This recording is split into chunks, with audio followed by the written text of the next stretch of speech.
Here at the 2024 NBA All-Star Game in Indianapolis at the 24th Annual Tech Summit as well. And I'm here with the Pacers, new Pacers CEO, Mel Raines. Thank you so much for joining me, and congratulations. Named CEO in January, I believe. Yes. That became official. Yes. After a long tenure as COO of Pacers Sports and Entertainment. Do you feel it? Is it sunk in yet that you're CEO? It's starting to. I think this weekend is finally starting to. We've been so busy getting ready for this All-Star weekend, hosting, 100,000 people from all over the world, that it had not quite hit me. But I think being here at the Tech Summit and seeing a lot of my counterparts from other teams and getting congratulations, it's certainly starting to sink in. Yeah. What is it like to be CEO of a company? You were COO for a long time, and I know Chief Revenue Officers, they're the real CEOs, right? They're the real one. But what is it like now that you are CEO? You start to think a little bit bigger picture, right? The COO is keeping the trains running on the tracks all day and managing the company on a minute-to-minute basis, and a CEO needs to think a little bit more broadly and from a different leadership perspective. And so the Tech Summit is a great opportunity to start thinking about those things, whether it's the RSN versus linear TV situation that we're all dealing with, all the teams and all the leagues. Those sorts of things are a little bit more what I need to be focused on, and so I'm going to start doing that as soon as I get to Monday. Well, what was it like planning? I know you were on the committee to plan the All-Star event, right? Yeah. And I never knew what it's like for a city, a team to really go through the process of putting on the All-Star event. When you land at the airport, you see all the beautiful designs, and you're like, okay, this is nice, but what is that process like? For us, it's been a 7-year journey. So we bid in 2017 to host the 2021 All-Star Game, which got pushed due to COVID, obviously. So I've never worked on an event this long. I've worked on a lot of events.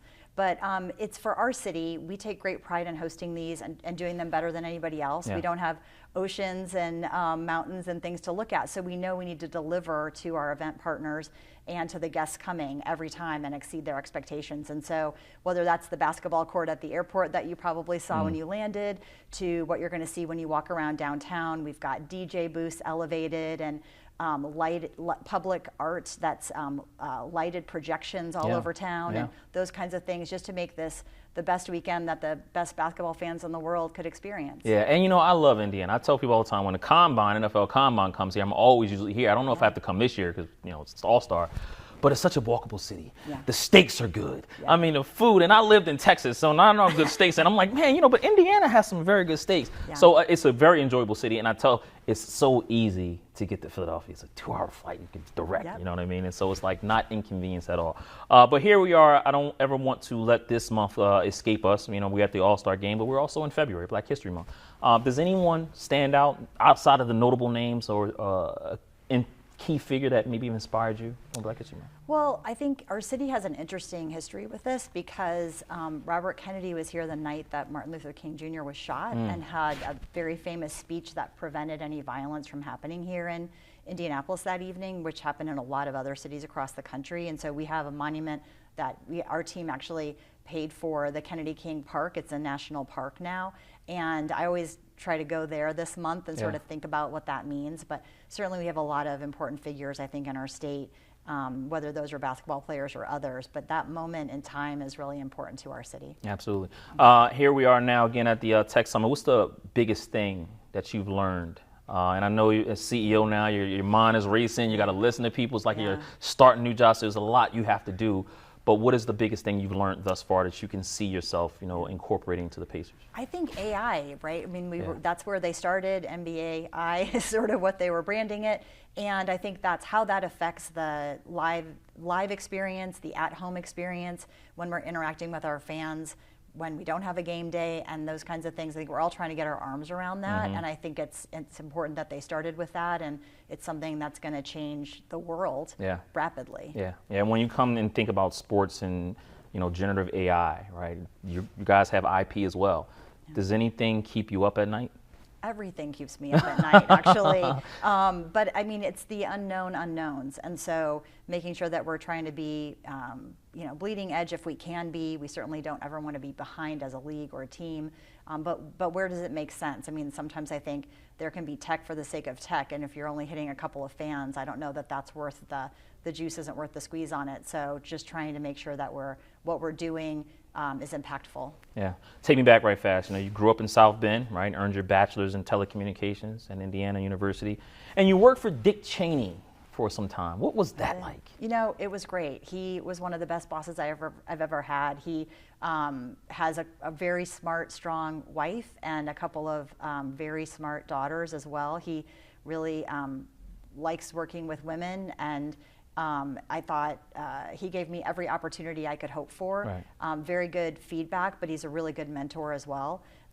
He's been the White House Chief of Staff, so he understood what it was like to be a staff person, which is unique. I don't know many presidents or vice presidents that had a seat the same way that we did, but it's certainly, you're on the hot seat every day, and it teaches you an awful lot. Yeah, and then you leave politics, and then you finally get into sports, right?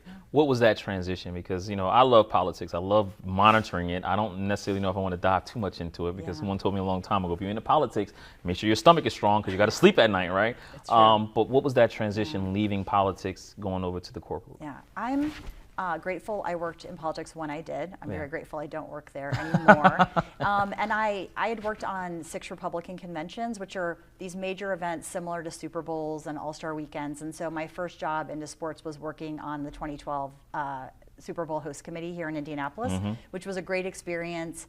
I did not dream of working in sports as a young person. I played them, but I never imagined I would work for an NBA team, let alone be the CEO of an NBA team. So my career path took a bit of a turn, but it's been a great one, and it feels familiar. I work for the Simon family, Herb and Steve. It's not terribly different than, and Stephen Rails, who's also an owner of our team, it's not terribly different than working for a political figure, but we certainly have a different bottom line. But we're a small, nimble family business, and that feels familiar to me from politics. Yeah. What is it like running that family business? Because I was just talking to someone from the NBA, and I said, each team is like they have their own economies, right, in their local markets. They're all local businesses in a way, and you obviously work for one of the longest tenured families is on the NBA team in the Simon family. A family known for the malls around America. I know I use a lot of them. But what is that like, running basically a local big brand? Yeah, for us, it all comes from Herb, and his brother Melvin bought the team in 1983. And Steve, now his son, who's very active, and several other family members, they're very committed to this community. They will tell you that Indianapolis has done more for them than they could ever do for the city. And so we're very community driven, which is important to me personally. I think we have the best owner in the sports. I'm sure everybody says that, but I really think that we do. He really always wants to do the right thing. We want to have the right kind of players on our teams and make the right kind of impact. And so we lead. I mean, he very much leads from his heart, and we follow. So I feel very lucky to work for them. Yeah, looking at some big picture stuff, right? And let's stay with the Simon family, right? Because obviously you work day to day and know what's going on in your other business. The malls, right? What are we looking at when we look at malls around America? I see that they're going through this revitalization, because when you look at them now, they got movie theaters, bigger movie theaters, arcades. It's like we're entering this nostalgia period, and malls are at the center of it and revitalize. What do you see? What is that family? What do you guys see from that particular retail space? Herb is the chairman emeritus of Simon Property Group. Melvin, Simon's son David, runs that business very successfully. I sort of see it from a different seat, almost more of a consumer. We have a downtown mall here that's going to be redeveloped into something different. I think Simon Property Group has done a masterful job of repurposing different spaces and malls for uses that I never would have imagined when I was younger and used to walk around the mall with my friends in the 7th and 8th grade.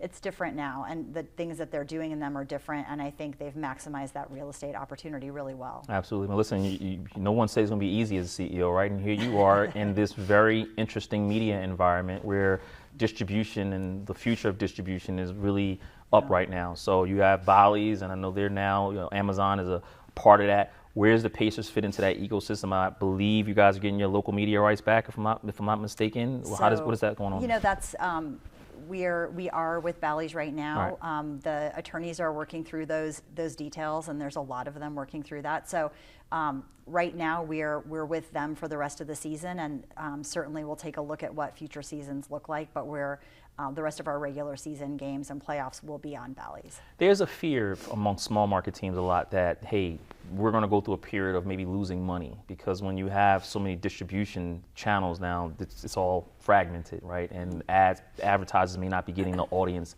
that they were signed up for. How do you deal with that? And if there is any short-term revenue loss, how do you make that up? I mean, we're all working through that in real time. I mean, this is evolving. This RSN situation is literally evolving on a daily basis for baseball and hockey and for the NBA teams as well. And so we certainly want to reach as many of our fans as we can. And then we obviously have a bottom line. We want to have the best players that we can have as well, and the best team. So it's a constant balancing act, and we're going to figure out the best path for us over the summer. Yeah, Forbes has used $2.9 billion team, the Pacers, and about over $200 million in revenue. How do you grow that? How do you get to a point where, okay, we're getting better in value? I mean, listen, if another team is sold, I'm sure that's going to help you a lot, right? But how do you grow locally to make sure that revenue is stable and, headed up? Yeah, I mean, I think we have a great business side team. Obviously, I'm excited to lead them. When you're doing well on the court, and we have some great players right now, Tyrese and Miles Turner, and we're lucky to have a good team, and the Fever team is on the rise as well. And so the rising tide kind of lifts all of the boats from a business perspective. We're selling more tickets, more sponsorships, all those kinds of things, suites and all those things sort of help to the bottom line, and we're going to keep growing that business and growing our brand here in Indiana and throughout the Midwest. Yeah. Do you feel the excitement? I mean, the team every time I turn around, I don't think people are watching the Pacers as much, right? And every time I turn around, they're winning another game. I'm looking at the stand. It's like, wait a minute, this team seems like they're legit. What are you excited about when you watch them play? It was great to make the in-season tournament, the semifinals we won, and then we made it into the final game, and we didn't have the outcome we wanted, but that exposure, national exposure for the team was really important. We recently acquired Siakam from the Raptors. He's been a great addition to the team. I think we have it's a young, exciting team. They like to play together.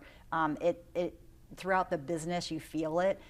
So everyone on the business side is also excited, and so I think the sky's the limit with this team. A few more things I'll let you get out of here, because you're now a CEO. You're busy, okay? You are very busy.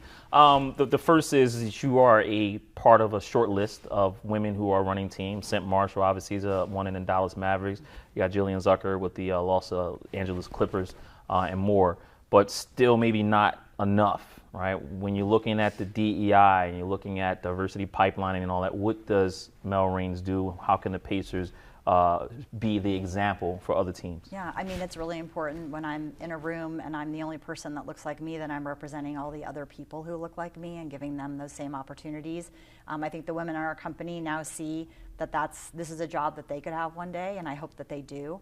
And then I take every opportunity that I can when I can go speak to women's groups to sort of talk through my path and ways to kind of help them get to where they want to be in their careers, whatever industry that may be in. That's a priority of mine as well. And so I try to, you only have so many hours in the day, so use a couple of filters in terms of where you look at those opportunities. And for me, the women's piece is very important. Yeah. Biggest positive surprise that you've found so far in your month and a half as CEO? Yeah, my emails get returned a little faster than they used to, so that's been a nice thing. But no, I mean, this is a small-ish town, and so I've gotten a lot of really nice notes from and calls from everyone and around the league, and so I'm just excited to jump into it. I mean, as soon as this weekend is over, truly, I'll be kind of turning my sights on what the next steps look like, and hopefully this is successful and it's a good launching pad for the rest of the season. With positives comes negative. What's the biggest negative surprise you've had as CEO so far? Oh gosh, well,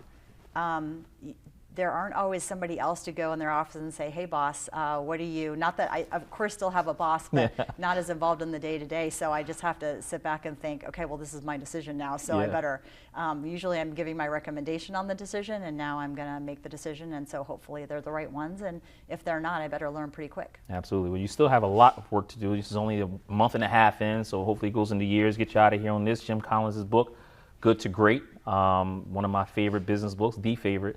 Go back into your past. What's the difference between a good COO and a great one?